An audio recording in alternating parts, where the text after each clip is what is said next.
First of all, thank you all for being here. I look out and I'm awed by the love and support. It's crying at all the hugs.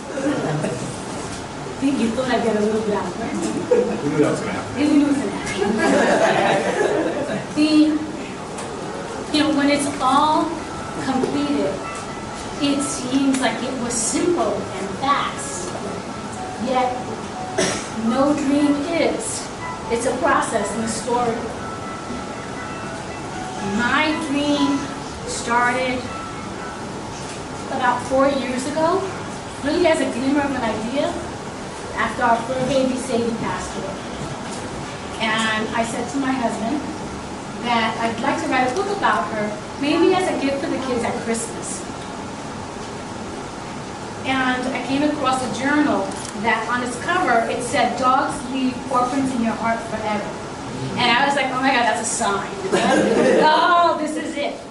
And that beautiful journal sat on my table for months, blank. Have you ever had an idea that you're looking at the end of that didn't work out? It is not a good feeling. Fortunately, around this time, I was working with a leadership coach that had been assigned to me by my employer. And during one of our sessions, I shared with her that often as I was driving into work, I had great ideas, but I didn't capture it, so they would most likely, fizzle. And to prove that I had great ideas, I had to share that I was planning on writing a book. And I told her all about the journal that had its beautiful, crisp pages that was untouched.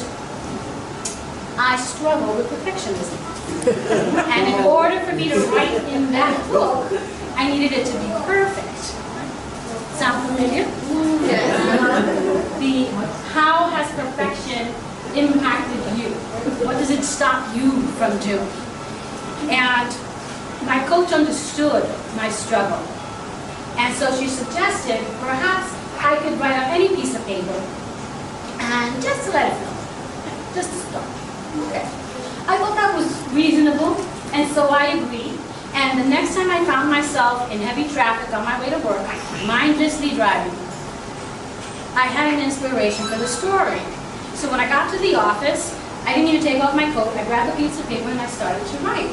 And I was like, wow, this feels great. A children's book might be possible. And I set an intention. And that worked for a little bit. Inspired by the impact that coaching had on me and wanting to give it as a gift to others, I enrolled in training to become a certified leadership coach. During one of the webinars that I was attending, it talked about speaking your intention to others, as many as possible. The more you tell people, the more real what you accomplish will become. It creates a role of accountability, and it gives life. It speaks it into existence. I set the intention that I wanted to write a book. Now came the time to talk about it, to embrace my vulnerability, and to take a risk telling someone other than my coach, who was a safe person. So during one of my early arrivals to the office, where I strolled around to say hello to whoever else might be there, I took a risk and I shared with a colleague whose specialty was early education, and she had a love for children's books. And so it was a real risk to say out loud that I wanted to write a book. And when I told her, she didn't laugh. My confidence was bolstered. I was like, oh, okay. It just seemed like a regular part of the conversation. And from then on, it was easier to tell other people that I wanted to write the book. I don't think she has any clue about how that simple gesture made such a huge impact for me. I set an intention, I gave it life by speaking it into existence. Now came action. And so in action, I decided to give myself psychological permission to let go of perfectionism.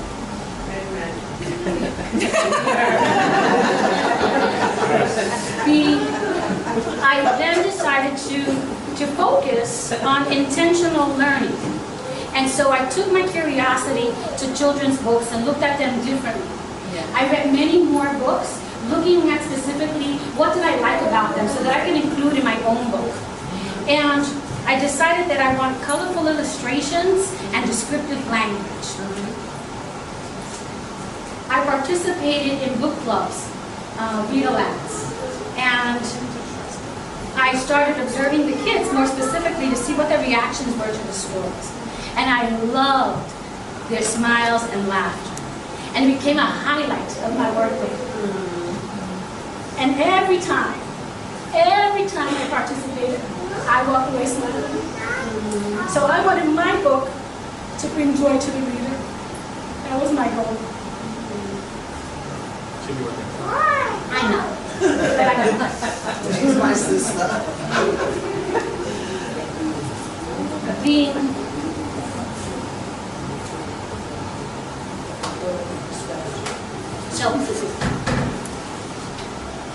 Because language matters, I've decided to research vocabulary words that convey happiness and joy. I started writing more snippets of the story now in the journal because I felt more confident and I felt worthy. Where do you find your joy? Keep vigilant where it comes. And then one day, an email came down announcing a children's book that had been written by one of the team members. And I was like, what's up? But not only was I impressed and proud, I realized that there was an opportunity for learning. I didn't know how to publish. I'm writing a book. I didn't even think about publishing. How was I going to get to the book? Here was someone that I knew who had done it that could be a resource. I asked, and he shared. Anytime I say how much he helped me, he would remember. Set an intention, give it life by speaking to it, take action. Next, you gotta believe. So everything was going, usual, until my work life took a curve. My position wasn't any longer. I needed to move on. I needed to redefine myself. And with any ending, right, there's a grieving process that lasts long past that final day. And as I was saying my goodbyes and people would ask, so what next? I said, I'm writing a book. I'm working on my book. And the more I said it, the more confident I felt about it. Speak it, believe it. So during those summer months after my job ended, I spent a lot of time walking and enjoying nature. And my mind cleared, my soul healed, and I tapped into my creative side. And I grabbed some sheets of paper, I folded it up into a little mini book, and I used the snippets I had written, and I completed my story. And I was like, oh my God, that's fantastic. And then there was the next barrier. Now, editing I had down, because I had the generous support of a friend. Because it could not go out grammatically incorrect.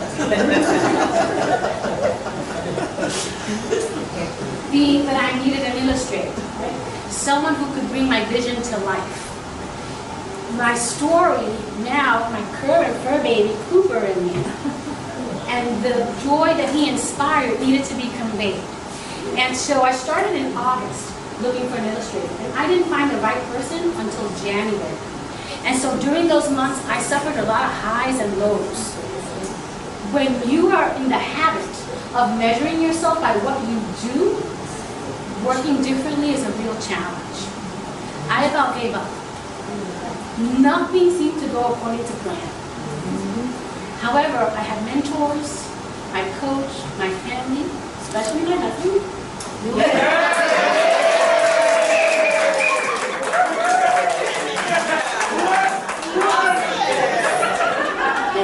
Who continued to believe in me. And they were able to hold belief until I was able to find it for myself. Who in your life holds that for you? It's important to know. Then I found Kate, and she's the illustrator. And from the first sketch, I knew she was the right one.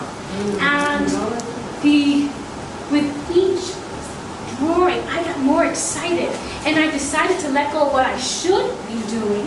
And I threw myself into the project of the book because it brought me joy.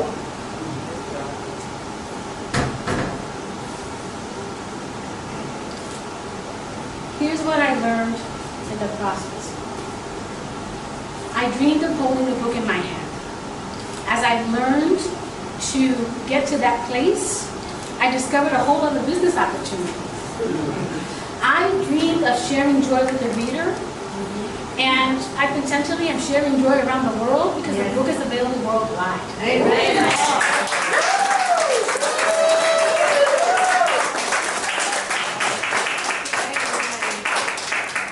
Here are some lessons.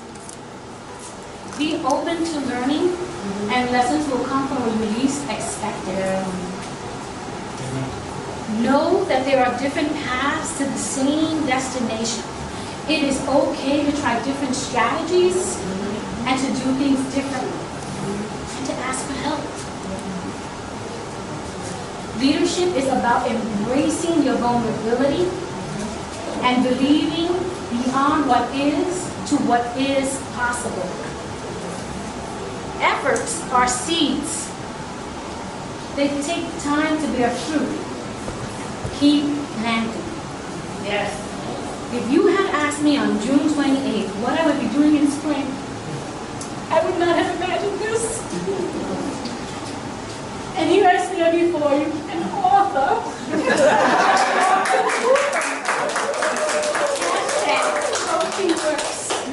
Thank you so much for being here and being a part of my journey. Thank you.